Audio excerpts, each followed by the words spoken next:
I'm gonna show you the most effective way to close any deal. Now, this is gonna work in any industry, even if you don't have any sales experience. I've used this technique countless times, and I'm so confident that it's going to work for you. Diving right into it, the first thing we have to cover is this. Most people get so caught up in the final line of actually closing a deal. They think it's like you gotta say these magic words and suddenly somebody will say, yeah, I would love to buy. But the thing is this.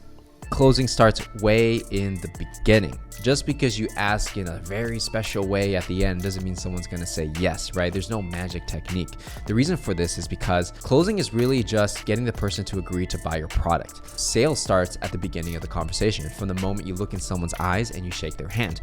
You have to actually make them feel comfortable and confident in whatever it is that you're selling all the way through. The ending, you're simply just asking for the close. You're not actually closing because the closing should have already been done in the beginning, in the middle, and the end of the entire sales process, not that last moment. That last moment is you just finally asking, but at that point it should already be a yes if you did all the steps properly. So how do you actually set this up so that at the very end they will actually say yes? It starts with understanding their pain, right? You want to know the person's pain, where they are, where they want to go, and then you want to see how your product and service gets them to their goal and removes any obstacle. If they can clearly see that your product and service actually does that thing and it's at a reasonable price that makes sense, you're providing value. They may understand that you say you can do that, but if they truly deep down in their heart believe that you can actually do the thing, it's going to be such an easy yes. So that's how you set it up. Where are they? Where do they want to go? What's their pain for why they can't do it by themselves? And how do you remove that pain and help them get from point A to point B? If they believe all of that, they're going to buy your product and service in a heartbeat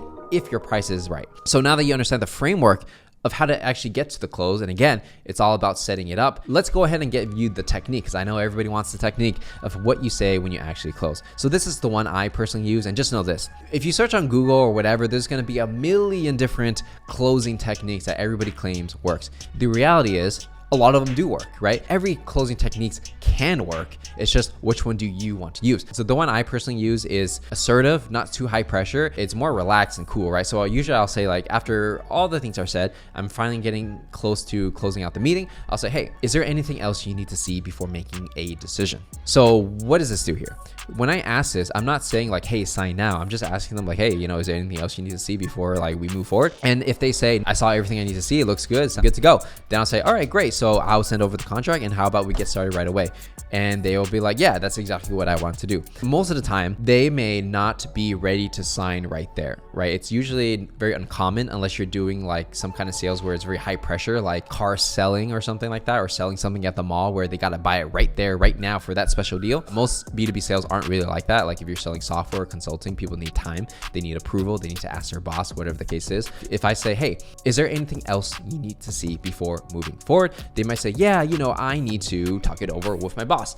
And then you'll be like, all right, when do you think you're going to talk to them? And then they'll give you a day. Then you'll say something like, okay, great. Well, actually, does it make sense for us to all get on the call so that if they have any questions, I can answer them directly rather than having to go back and forth? And if that person is like, oh, that's actually much easier for me, let's schedule a time for everyone to get into the room, right? And that's how you would close the deal. It would just kind of like, you just need to see what is the next step, and how do you overcome it? And you never want another person to sell your product for you. You actually want to always be the one talking to the decision maker and selling them directly, because it's much more effective, because you're the master at sales, right? Why would you let another person do it for you? That's just one hypothetical situation that can happen. If you say, hey, is there anything else you need to see before moving forward? They might say something else like, the price is too high. From that perspective, all you need to do is just handle the objection, and you'll be like, okay, well, interesting. Why exactly do you say the price is high? What are you comparing it to? Right? There's many ways to handle that objection, obviously, depending on your sale, but that might be one. They might be like, well, I was talking to this other agency and they were charging a much lower price. And then you can go down the rabbit hole of like, are they just lowballing? Are they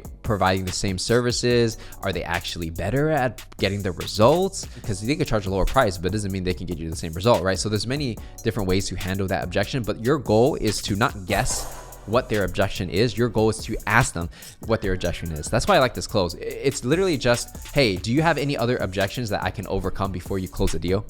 That's pretty much what you're doing, right? And then once you handle every single objection in every corner, you know exactly why they will buy, there's no reason for them not to buy, then of course they're going to say yes, assuming the price is right. That's the key to this close. It's just handling every objection until they're so confident in your product and service that they eventually buy. Now, if you are getting started in sales and you want to take your sales game to the next level, you want to check out my masterclass, Sales Legacy, where I'll teach you everything you need to know when it comes to generating leads, closing deals, starting your sales career, and selling your own products and services. So if you want to check out that masterclass, saleslegacy.com. So with that said, that's everything we got to cover for this video, and I will see you in the next one.